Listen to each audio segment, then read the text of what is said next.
இப்போ 2 எண்களின் விகிதம் வந்து 2:3. இரு எண்கள் வந்து 7ஐ கழித்தால் கிடைக்கும் புது எண்கள் வந்து 7:11 என்ற விகிதத்தில் உள்ளன. இது சிறிய எண் என்னன்னு கேட்குறாங்க.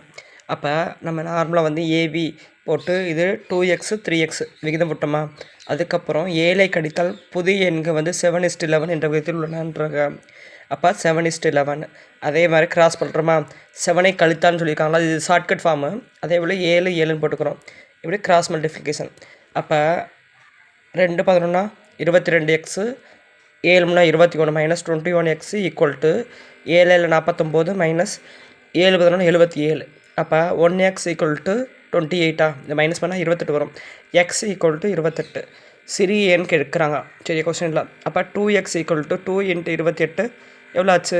56. அதே போல் அடுத்த சம்மு, இரு எண்கள் வந்து 2:3 என்ற விகிதத்தில் உள்ளன. இரு எண்கள் வந்து 8ஐ கூட்டினால் கிடைக்கும் புது எண்கள் விகிதம் வந்து 8:11 என்ற எனில் அந்த இரு எண்கள் என்னன்னு கேட்குறாங்க.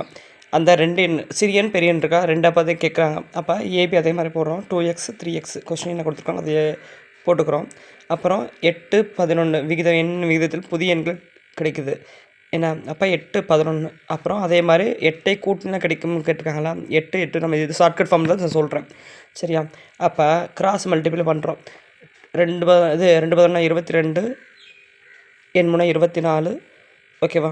8 8 64 8 88. 2x equal to 24 x equal to 12 கண்டுபிடிச்சிட்டோம். முதல் எண் 2xஆ, கொஸ்டின் என்ன கொடுத்தாங்க 2 தானே கொடுத்துருக்காங்க. அப்போ 2x ஈக்குவல் டு இது டேரெக்டாக மல்டிபிள் எக்ஸுக்கு போடுறது 12 போடுறோம். அதே போல் ரெண்டாவது எண் 3xஆ, அப்போ 3 × 12 36. இது ஆன்சர்.